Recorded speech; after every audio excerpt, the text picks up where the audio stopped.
C'est une lettre de Gashpi. Ma chère Zen, je t'ai vue dans les bars à review. Depuis, mon cœur ne cesse de faire tchou-tchou. Il écrit en vers. Voudrais-tu, ma chère et belle jolie coquine, être le temps d'une soirée ma Valentine? Mais oui! Je t'attends alors ce soir sous le saule pleureur, avec chocolat, champagne et pour toi, mon cœur. Gashpilleur. Allô? Oui, Zen, je compte sur toi pour ce soir. Hein? Ce soir, le bar à revue de ce soir. Comme c'est le bar à revue de Saint-Valentin, j'ai un petit peu peur que J-Beach soit un poil trop excité, tu sais, avec ses films débordants d'amour, ses confettis en forme de cœur, ses ondes roses et tout ça là. Donc s'il te plaît, essaye de ne pas être toi, d'accord? Bah en fait, j'ai qu'à pas venir ce soir directement parce que en fait... Tu viens ce soir.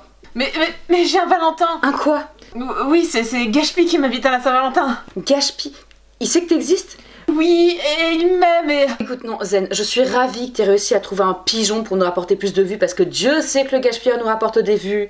Mais je te l'ai déjà dit, le travail passe avant les garçons et surtout c'est moi la priorité.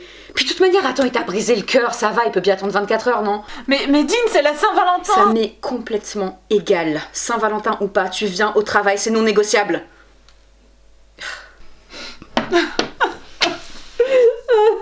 Allons chérie, sèche tes larmes, ça te rend bouffie. De quoi? Tu ne comptes pas te laisser faire, abandonner l'amour de ta vie. Et le bar, Dean va me tuer, et ton amour, tu ne comptes pas mourir pour lui. Oh. Bah si, mais... Ne t'inquiète de rien. Lumière. Un obstacle entre vous et votre amour, et pouf, me voilà. Je suis celle qui va t'aider à te préparer pour ton premier rendez-vous. Mais qu'est-ce que cette tenue-là? Un jean, une chemise, mais plutôt une jolie robe vermeille. Du rose sur les joues, les lèvres et les fesses.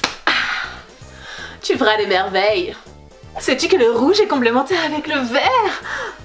Non, évidemment, elle le sait pas. Mais ça veut dire que ton couple avec Gashpi était écrit. Ah, le premier amour. Il n'y a rien de plus charmant. Quand j'y pense, ça me rend toute chose. Ah oui, Gashpi, coupe-moi comme un truffu là. Frappe-moi avec des liasses de billets, le capitalisme. Oh oui, oh oui. Ah. Oh, mais j'y pense. Pars vite, il est minuit. Ah non! Dépêche-toi si tu veux pas redevenir une citrouille toute pourrie. Surtout que tu n'es pas première fraîcheur. Quoi? Allez, suis-moi.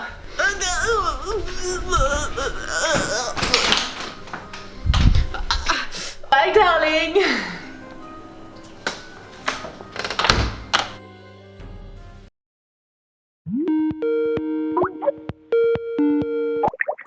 Ah, bonjour Lynn! Joyeux Saint-Valentin! Quoi? Non, mais non, mais non! Quoi, Dean? Quoi? Quand on t'a dit que t'en faisais trop pour Noël, là, tu t'es pas dit qu'il fallait peut-être, je sais pas moi, laisser tomber la déco? Oh là là là, Dean, il s'agit tout de même de la Saint-Valentin, voyons. Et puis, je suis certain que Zen sera d'accord avec moi. Ah bah attends, la voilà qui se connecte, là, va peut-être nous dire. Bonjour mes chéris. Ouh, très belle déco, J-Beach. Ok, Zen.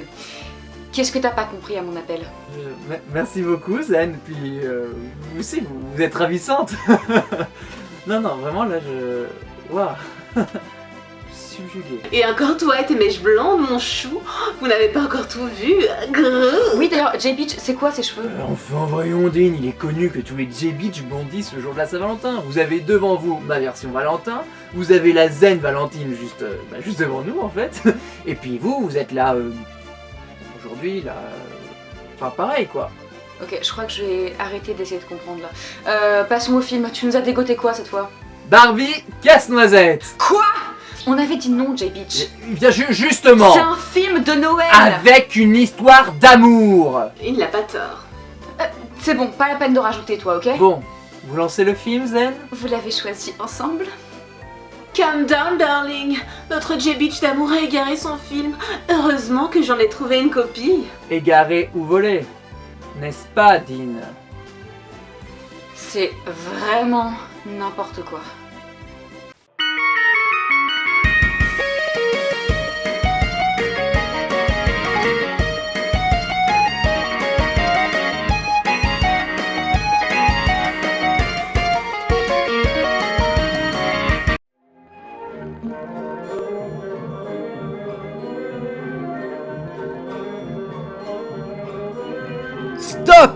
Quoi? Mais qu'est-ce que c'est que ça? Ce n'est pas Barbie Casse-Noisette! Zen! Ah, bien joué, Zen, tu l'as bien eu. Malheureusement, je n'ai pas trouvé cette version. Mais promis, ça reste un film sur Casse-Noisette. Le film est Le Prince Casse-Noisette, sorti dans les années 90. Il s'agit d'un long métrage canadien réalisé par Paul Chibli, qui a déjà travaillé sur plusieurs animations et est artiste peintre. Il existe plusieurs métrages d'animation sur ce conte, et Disney a même sorti un film en 2018. Mais dites-moi, le prince Casse-Noisette s'inspire donc du conte original, j'imagine. Oui, d'après le conte allemand Casse-Noisette et le roi des souris de Hoffmann. Oui, et non pas la version de Dumas qui a inspiré le célèbre ballet... Super, J-Beach. Est-ce qu'on peut passer à la suite? Par exemple, c'est qui ces mômes là qui osent être heureux au milieu de la neige? Il doit s'agir de Clara et son frère Fritz, les enfants d'une famille bourgeoise. Super, des mômes pourri gâtés en personnages principaux, génial. Ils passent voir l'oncle Drosselmeyer avant de fêter Noël en famille. C'est le vieux borgne avec une voix de pervers là? Toujours aussi serviable, hein? Non, je dois terminer quelque chose à l'intention de mon neveu. Sérieusement, lui là, il est pas dangereux? Il est doublé par la voix du grand Schtroumpf, hein, si ça peut rassurer. Et où est-ce qu'ils vont comme ça maintenant? Ils rentrent chez eux fêter Noël, entourés de gens qu'ils aiment. Et de la moitié du village, non? Ça explique mieux pourquoi les rues étaient vides. Et également l'oncle Drosselmeyer qui arrive avec de somptueux cadeaux mécaniques comme chaque année. Bigre de bigre! Bigre de bigre. Bigre de bigre. Non mais sérieusement, qui dit ça? Ne dis rien. Surtout, ne dis rien. Bref, le cadeau est un magnifique château mécanique, mais les enfants posant trop de questions, le vieil homme vexé s'énerve. Les enfants ne méritent plus de tels jouets. Ils se moquent des lois de la mécanique comme de leur premier hochet. On dirait une réplique de méchant Totally Spies. Mais pour réchauffer l'ambiance, les hôtes font jouer les musiciens, permettant à chaque couple de former des duos de danseurs. Et sur la valse des fleurs de Casse-Noisette, oh!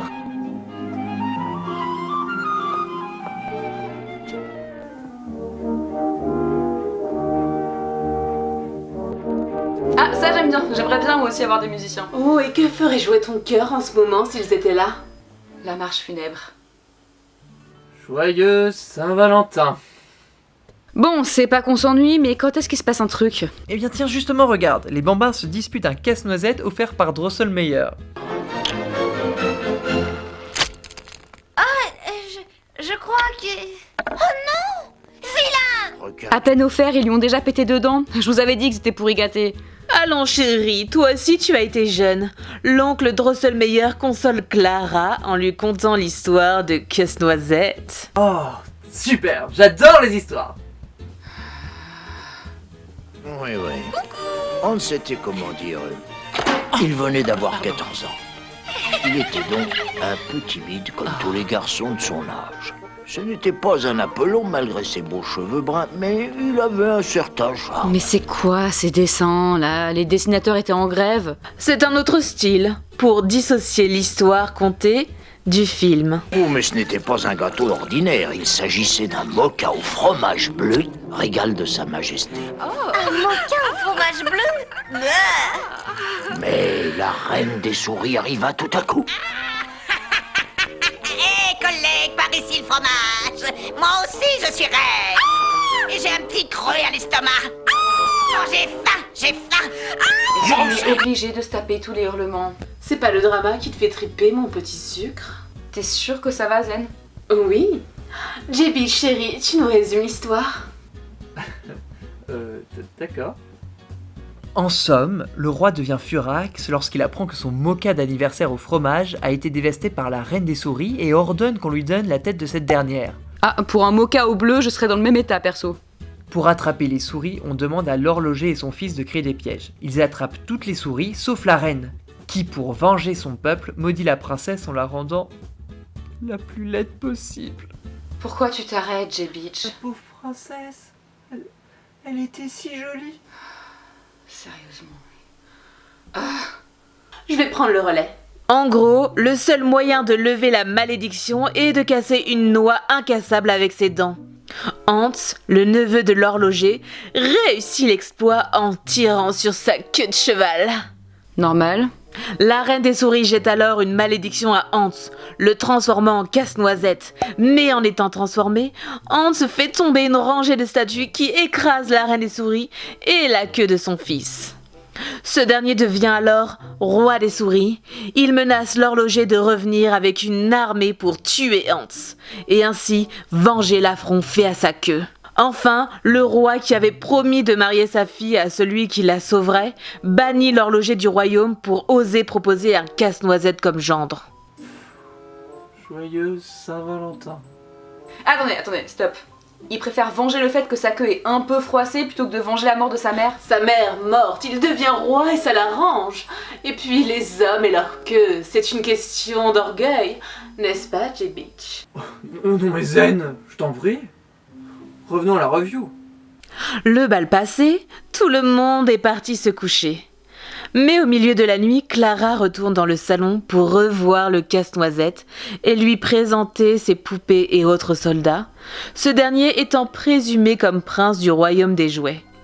Après une petite chanson d'amour au casse-noisette... Attends, une chanson d'amour à un jouet, ça serait peut-être mieux qu'elle aille juste se coucher, non? Non, attendez, Drosselmeyer est sur l'horloge. Quoi? Oui, il envoie une sorte de poudre magique qui ramène toutes les souris et leurs rois qui veulent en découdre avec le casse-noisette. Le roi des souris?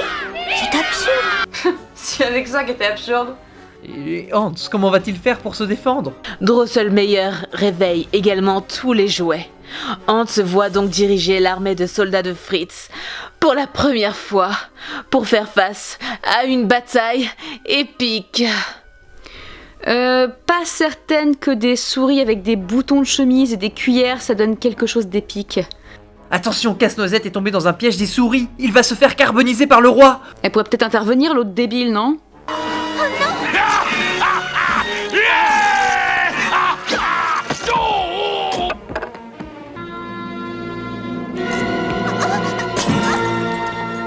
Stop!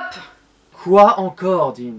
Énorme faux raccord, regardez. Là, elle lance sa pantoufle. Ensuite, il y a un gros plan sur ses pieds et elle l'a de nouveau au pied. C'est quoi cet oubli? Je vois que tu as l'œil, ma chérie. J'adore ceux qui ont le sens du détail.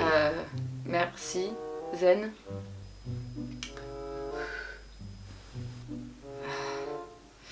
Sinon, suite à sa chute, la jeune Clara est mise au lit. Son frère lui dépose une boîte de chocolat et Drosselmeyer ramène le casse-noisette réparé. Clara semble apprendre de ce dernier qu'il est l'oncle du casse-noisette et que pour lever la malédiction, il ne peut intervenir. La nuit vient, le casse-noisette a été remis dans le salon. Mais le roi des rats réveille Clara en lui ramenant sa pantoufle. Ah oui, la fameuse. Il se plaint du traitement qu'a subi sa queue à cause d'elle et prévient qu'il va détruire Casse-Noisette. Oh, bah tiens, c'est curieux. Il y a un rat dans sa chambre, mais elle n'appelle pas ses parents au secours. Attends, tu verrais le père se pointer, se débarrasser du rat, toi? Pigre le pigre! Non, si on ne peut même plus compter sur les parents... Qu'on s'étonne. Délicieux. Je vous les recommande.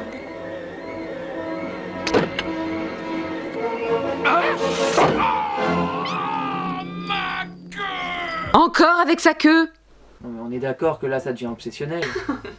Oui. Mais le rat, menaçant de tuer le chat, Drosselmeyer réveille à nouveau les jouets et a lieu alors un duel à l'épée entre Hans et le roi. Et ça réveille personne dans la maison, tout ce raffut. Le duel se termine au sommet du sapin. Le roi des rats tombe et on devine au sang sur l'épée de Hans qu'il l'a tué. Et on n'a pas le droit de voir le moment où il le fait tomber? Pourquoi cette ellipse? Pourquoi? Ça me paraît évident, Dean. C'est une règle de bienséance, voyons, comme au théâtre. Bon, ils vont faire quoi du coup? Brûler le corps? Non. Hans et les jouets emmènent Clara dans le château mécanique et il s'agit en réalité d'un passage vers le royaume des jouets. Oh là là là, en plus il vole sur des cygnes qui portent des colliers de perles comme elle en rêvait au début du film. Et ce n'est pas tout.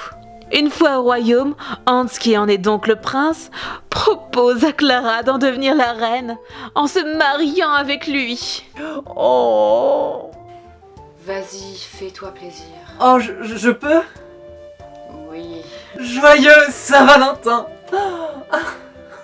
Ou pas. Quoi? Car Clara refuse. Contrairement à Anna de la Reine des Neiges, elle réfléchit à la demande et quand bien même elle apprécie énormément Hans et ses jouets, elle ne souhaite pas abandonner sa famille ni ses rêves de devenir danseuse, de grandir et de voyager. Oh. Les jouets se figent un à un, perdant leur vitalité. Oh non. Et sur la composition du pas de deux, le roi des rats réapparaît. Il fait de l'asthme?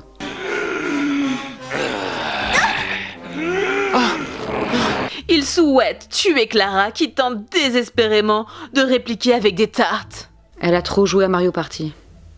Elle évite de peu de se faire tuer par le roi des rats qui tombe du haut d'une tour tandis que Hans, amoureux, redevient casse-noisette. Oh.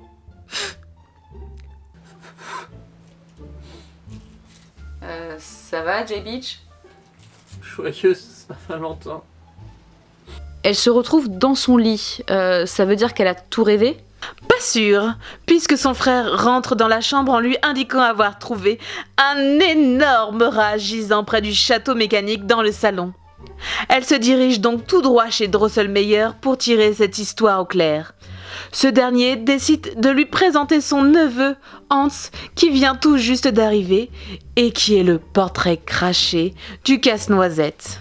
Ok, super. Bilan, J-Beach? D'accord, j'ai compris. Comme d'habitude, c'est moi qui dois tout faire. Je commence. Alors, bon, je suis pas hyper fan de ce film. L'animation est vraiment très moyenne et le design est relativement moyen aussi. Sans rementionner certaines erreurs comme les faux raccords ou les proportions des personnages pas toujours respectées. La chanson de la petite n'apporte pas grand chose en plus d'être d'une justesse très contestable. Le personnage de Drosselmeyer est assez frustrant, on ne sait pas s'il est magicien, horloger, chimiste ou autre, ou pourquoi il n'agit pas plus, etc. Et enfin, les deux grands moments d'action ne sont pas non plus excellents avec une envie de gag par des personnages secondaires peu utiles au déroulement de l'histoire. Bon bah voilà, J-Beach, ça va mieux? Oui. Et moi j'ai apprécié ce film. Évidemment que t'as apprécié ce film, ça m'étonne pas. Alors oui, certes l'animation peut être à revoir, mais on peut déjà saluer la bande-son.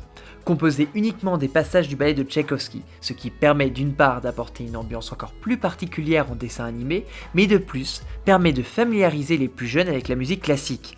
Ensuite, on voit la volonté d'adapter l'histoire originale en film, ce qui change des adaptations des grosses productions qui s'éloignent complètement des œuvres originales. Je ne vise évidemment personne. Le doublage est bon. Enfin, la fin est très poétique. Clara, plutôt que de vivre dans le monde des jouets et donc des enfants tel un Peter Pan, préfère revenir chez elle pour grandir. Il s'agit là pour elle du passage à l'âge adulte, ce qui n'est pas une chose facile, loin de là.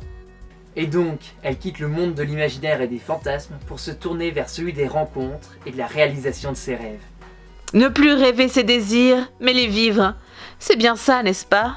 Alors pour ma part, je vous donne tous deux raisons. Ce film n'est pas mauvais sans être un chef-d'œuvre. J'ajouterai juste que l'on voit l'amour de la peinture du réalisateur au travers non seulement des génériques, mais également de la scène de danse au palais entre Hans et Clara. C'est un film qui a le mérite de faire des prises de risques malgré des moyens certainement pas toujours au rendez-vous. Alors, cette review. Zen, merci beaucoup, j'ai vraiment aimé.